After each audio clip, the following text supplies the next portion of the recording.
बुराड़ी विधानसभा क्षेत्र से कांग्रेस के उम्मीदवार मंगेश त्यागी के समर्थन में बुराड़ी के तकिया चौक पर एक जनसभा का आयोजन किया गया। जनसभा के मुख्य अतिथि उत्तर प्रदेश कांग्रेस कमेटी के अध्यक्ष अजय राय थे। बता दें कि अजय राय वही कांग्रेस के नेता है जिन्हें प्रधानमंत्री नरेंद्र मोदी के सामने 3 बार चुनाव लड़ चुके हैं। जैसे ही मुख्य अतिथि जनसभा में पहुंचे, मंगेश त्यागी के समर्थकों ने उनका भव्य स्वागत किया। तस्वीरों में आप देख सकते हैं मंच पर फूल मालाओं के साथ मुख्य अतिथि का स्वागत करते हुए कांग्रेस के पदाधिकारी एवं कार्यकर्ता ने श्री राय का स्वागत किया। इस जनसभा को संबोधित करते हुए बुराड़ी से कांग्रेस के उम्मीदवार ने क्षेत्रीय विधायक पर जमकर निशाना साधा और उन्होंने कहा कि क्षेत्र में कोई विकास कार्य नहीं हुए। एक लंबा चौड़ा उदाहरण पेश करते हुए श्री त्यागी ने कहा कि बुराड़ी में ऐसी कई जगहों पर सीवर डाले जा रहे हैं, यहाँ न तो उनका कोई लाभ है और न ही कोई पानी की निकासी की व्यवस्था है। जनसभा में मुख्य अतिथि अजय राय ने लोगों को संबोधित करते हुए कहा कि उन्होंने प्रधानमंत्री को इस बार लोकसभा के चुनावों में 7 राउंड तक पीछे रखा और करीब 1.5 लाख तक के ही मार्जिन पर समेट के रख दिया।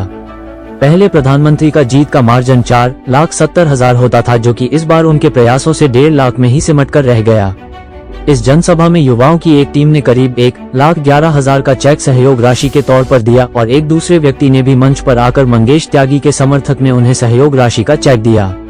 आइए देखते हैं टोटल खबरें के वरिष्ठ संवाददाता राजेश खन्ना की इस विशेष रिपोर्ट में मुख्य अतिथि अजय राय और कांग्रेस उम्मीदवार मंगेश त्यागी ने जनसभा में संबोधन के दौरान क्या कहा। देखिए हमारी संवाददाता की यह रिपोर्ट।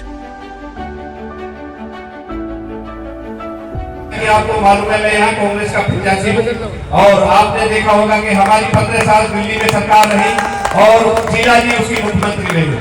आपने उस टाइम देखा था कि जितने भी विकास कार्य शीला जी के समय में हुई तो उसमें आप देख रहे कोई मेट्रो, फ्लाईओवर, जितने रोड, जितनी शीला जी ने विकास किया दिल्ली का, वो उन्होंने 11 साल में जो अरविंद केजरीवाल की पार्टी आम आदमी पार्टी है वो सारी जो है दिल्ली और बुराड़ी बर्बाद कर दिया है इन्होंने सभी को। मैं बताना चाहूंगा आपको कि शीला जी के समय में जितनी भी योजनाएं हुआ करती थी वो सारी इन्होंने बंद कर दी। जैसे कि राशन कार्ड जो कि इन्होंने 2016 में बंद किए, जिसमें वृद्धा पेंशन की मिलती थी जो बुजुर्ग थे वो भी इन्होंने बंद की, और एक लाडली योजना हुआ करती थी जो बच्चों के उसमें मिलते थे 1 लाख रुपए शीला जी के टाइम में। जितनी आंदोलन थी दिल्ली की भागीदारी सेल एक अलग से सेल थी जो इन्होंने वो भी भंग कर दी। तो आप देखिए जितनी योजना कांग्रेस की थी इन्होंने सारी बंद कर के और सारी अब जो आप देख रहे हैं आप जितनी समस्या आज बुराड़ी क्षेत्र में है, पानी की समस्या हो, स्वास्थ्य की समस्या हो, शिक्षा की समस्या हो, जाम की समस्या हो, रोड टूटे हुए हैं, रोड चलने के लिए नहीं है, जितनी भी सारी समस्या है बुराड़ी क्षेत्र में आपको सब देख रहे, सब आपकी संज्ञान में है। आप देखेंगे कि जो पानी 2-3 दिन पानी नहीं आ रहा है, पानी आ भी रहा है तो गंदा पानी आ रहा है, आप पीना तो छोड़िए, उसको नहाने लोग भी वो नहीं है। बात करें स्वास्थ्य की तो स्वास्थ्य के लिए 800 बेड का जो ये हॉस्पिटल है, सिर्फ नाम का हॉस्पिटल है, जिसमें सिर्फ आप फर्स्ट एड देने का काम करते हैं। अगर भगवान न करे कोई गंभीर बीमारी हो जाए तो आपकी जांच करने के लिए कोई यहाँ मशीनें वगैरह कुछ नहीं है, ना ही डॉक्टर्स है ना दवाइयां हैं। और स्वास्थ्य के बाद जो इन्होंने ये मोहल्ला क्लिनिक खोले हुए हैं, आज वहाँ पे ताले लग चुके हैं, ना वहाँ दवाइयां हैं ना डॉक्टर हैं, तो इन्होंने स्वास्थ्य के मामले में फेल रहे। शिक्षा की बात करें तो शीला दीक्षित के समय में हमारी पूरी बुराड़ी विधानसभा में 14 स्कूल थे, उसके बाद इन्होंने कोई भी नया स्कूल नहीं बनाया है, जिससे कि क्षेत्र के जितने भी विद्यार्थी हैं वो बाईपास क्रॉस करके जाने के लिए मजबूर है दूसरे स्कूल में पढ़ने के लिए।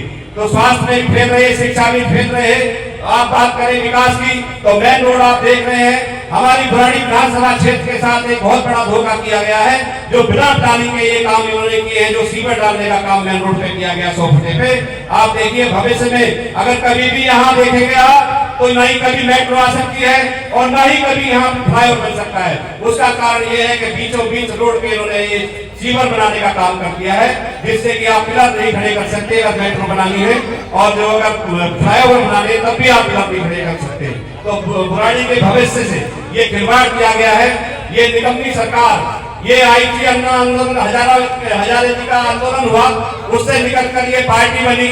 ये पार्टी बनाने के बाद इन्होंने कहा कि शीला दीक्षित ने ये घोटाला किया है, शीला दीक्षित ने ये घोटाला किया है, लेकिन देखिए ना ही उन पे कोई आरोप सिद्ध हुआ और ना ही वो जेल गई। लेकिन देखिए भगवान की कथनी में कितना फर्क है कि इन्होंने इनके शिक्षा मंत्री हो, स्वास्थ्य मंत्री हो या कोई मुख्यमंत्री हो, वो खुद जेल रह करके आए और आज जमानत पर बाहर हैं। तो मैं ये कहना चाहूंगा, ये झूठे और भ्रष्टाचारी आंदोलन शुरू हुआ, कहते थे जन लोकपाल लेकर के आएंगे, स्वराज लेकर के आएंगे, ना गाड़ी लेंगे ना बंगला लेंगे, गाड़ी भी नहीं, वीआईपी कल्चर। और आपने देखा होगा 170 करोड़ रुपए उस शीश महल में लगा दिए जिसकी आज जांच चल रही है, वो उनको खाली करना पड़ा, कुर्सी गंवानी पड़ी। झूठ बोलकर सत्ता हासिल करने वाले लोग आज जेल से निकल के जमानत पर बाहर हैं। रही भ्रष्टाचार की बात, भ्रष्टाचार की प्रकाशता इन्होंने पार कर दी है, नीचे से लेकर ऊपर तक टोटल जितना भी अमला है पूरा सरकारी तंत्र हमने भ्रष्टाचार की भेंट कर चुका है। भ्रष्टाचार की आप देखेंगे, अभी एक हादसा हुआ है कल बुराड़ी में, बहुत ही दर्दनाक हादसा हुआ है। एक बिल्डिंग गिरी है, उसमें कम से कम 30-35 बच्चे जो मजदूर थे वो फंसे, उसमें से 2-3 कैजुअलिटी भी हुई है और अभी भी फंसे हुए हैं। अगर आप देखेंगे तो ये भ्रष्टाचार का ही प्रारूप है।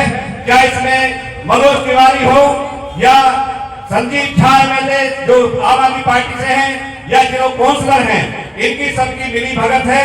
क्या ये नहीं देखना चाहिए कि जो बिल्डिंग क्षेत्र में बन रही है उसमें क्या क्वालिटी लग रही है, क्या सा सीमेंट लग रहा है या कैसा सरिया लग रहा है? ये जिम्मेवारी किसकी बनती है? ये प्रशासन की जिम्मेवारी बनती है ताकि ये हादसा आगे भविष्य में ना हो पाए। हाँ, वो पता नहीं क्या जरूरत होनी है। तो मैं ये कहना चाहूंगा, इन भ्रष्टाचारियों को अगर आपने दोबारा मौका दे दिया तो ये अब जो थोड़ी बहुत कसर रह रही है बुराड़ी को बर्बाद होने में, वो पूरी ये सारी पूरी कर देंगे। क्योंकि ना तो आपको ये पानी दे पा रहे हैं पीने के लिए, और ना ही शिक्षा दे पा रहे हैं बच्चों के लिए, ना ही स्वास्थ्य दे पा रहे हैं आपके लिए। ये आप रोड चलने के लिए छोड़े नहीं है। जितने भी ये सीवर कॉलोनियों में डल रहे हैं, ये सारी कॉलोनी खोद के डाल दी इन्होंने। जैसे एक खुदाई करने की जो है बाढ़ सी आ गई, जितने टेंडर जितने भी ये ठेकेदार गली खोदेंगे शायद उसे सबसे ज्यादा इनाम मिलेगा।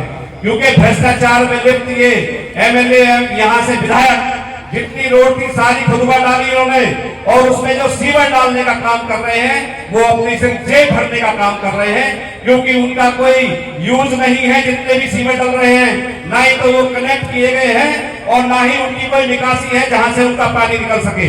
तो मैं यही कहूंगा, इनके भ्रष्टाचारियों के बहकावे में नहीं आना है। अब इलेक्शन का माहौल है, फिर आपको बहकाने के लिए आएंगे। अभी आपने देखा होगा इन्होंने 2100 रुपए के फार्म भरवाए महिला को, जबकि बहुत ठंड थी, लाइन में लगाकर इन्होंने महिलाओं के साथ धोखा किया है। उसका कारण ये है कि इन्होंने, इनकी पंजाब में सरकार है जहां पे इन्होंने 1000 रुपए देने का वादा हर महिला को किया था। आज 3 साल हो गए हैं पंजाब में सरकार बने हुए, लेकिन इन्होंने आज तक एक भी पैसा किसी महिला के खाते में नहीं डाला है। और ये बात करते हैं कि हम 2100 रुपए आपके खाते में डालेंगे। तो मैं यही कहना चाहूंगा, दोबारा ये आपके बीच में आएंगे, लोग आपने लालच देंगे। ये झूठे और भ्रष्टाचारी सत्ता पाने के लिए आपसे नए नए झूठ बोलेंगे, नए नए सजवार दिखाएंगे। क्योंकि ये कहते हैं कि छड़ी घुमाएंगे। तो आपको ये महिलाओं से खासकर मैं ये कहूंगा, इनके बहकावे में नहीं आना है। आपके हाथ में ये बुराड़ी विधानसभा का जो विकास होना है वो आपके हाथ में है। अगर आप दोबारा इनके बहकावे में आ गई तो ये जितना थोड़ा बहुत कसर रह रही है, जितने रोड बने हुए हैं दोबारा खुदवाएंगे और फिर सीमेंट डलवाएंगे। क्योंकि इन्हें अपनी जेबें भरनी है, इन्हें पब्लिक से कुछ लेना देना नहीं है। ज्यादा समय न लेते हुए मैं आपसे सिर्फ यही कहना चाहूंगा, कांग्रेस पार्टी की सरकार ने 15 साल यहाँ राज किया और आपने उसको शासन भी देखा होगा, पानी भी अच्छा मिलता था, आपने देखा होगा शिक्षा भी अच्छी मिलती थी और स्वास्थ्य भी अच्छे मिलते थे। लेकिन अब आप जो देख रहे हैं आम आदमी पार्टी की सरकार है दिल्ली में, तो सब व्यवस्थाएं चरमरा गई हैं। ये वो समस्या और न बढ़े तो इन झूठे और फरेबियों को आपको सत्ता से उखाड़ के फेंकना होगा। और वही राज अगर आपको शीला जी जैसी आपको सुविधा जो उस टाइम विकास दिल्ली का हुआ था, तो आपको दोबारा कांग्रेस पार्टी पे विश्वास करना होगा और दोबारा उसको सत्ता पर बैठाना होगा।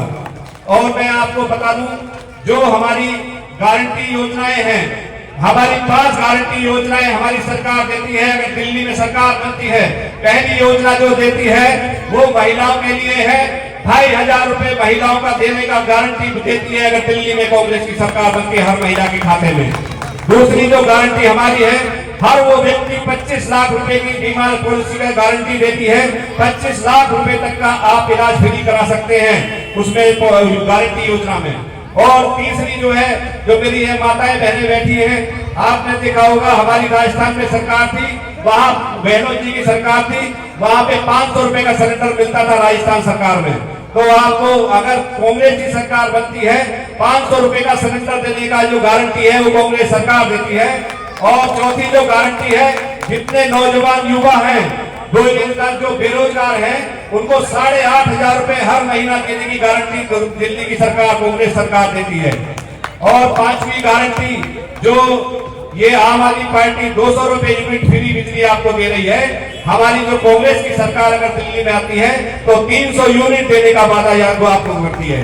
को होगा 5 तारीख को तक ये दिल्ली की तस्वीर और तकदीर का फैसला होगा कि दिल्ली के अंदर जो पुरानी परंपरा थी उस परंपरा को आप बदलेंगे या वही परंपरा चलती रहेगी, झूठ और बेईमानों की और फर्जी लोगों की राजनीति चलती रहेगी, या जो कांग्रेस का दिन था, कांग्रेस के जैसे शीला दीक्षित जी का नाम लिया, कांग्रेस और शीला जी के समय दिल्ली चमकती हुई थी।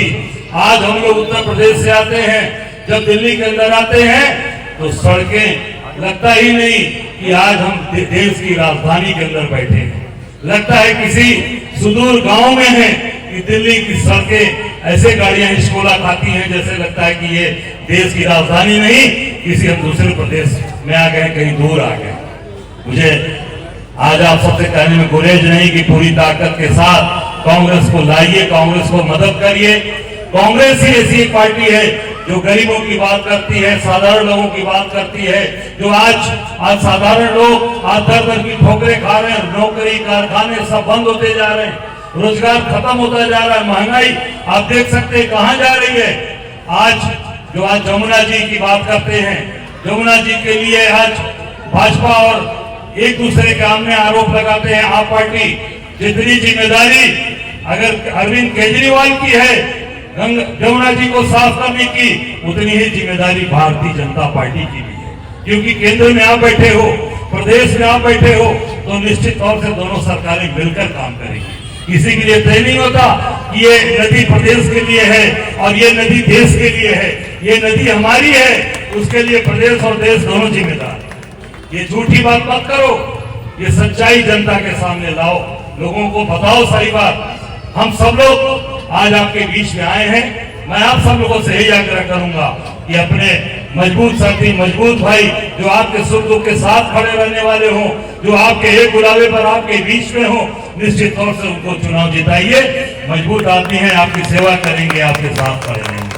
मैं भी उत्तर प्रदेश का प्रदेश अध्यक्ष बनने का मुझे अवसर दिया पार्टी ने, आदरणीय खड़गे जी ने, राहुल जी ने, प्रियंका जी ने, तो मैं आज उत्तर प्रदेश की सेवा कर रहा हूँ। और जिस धरती से आता हूँ, बनारस की बाबा विश्वनाथ की नगरी से, जहां से बड़ी बड़ी बात बोलकर देश के प्रधानमंत्री नरेंद्र मोदी जीत कर आए हैं, उनको 7 राउंड हमने पीछे रखा है बनारस की धरती पर।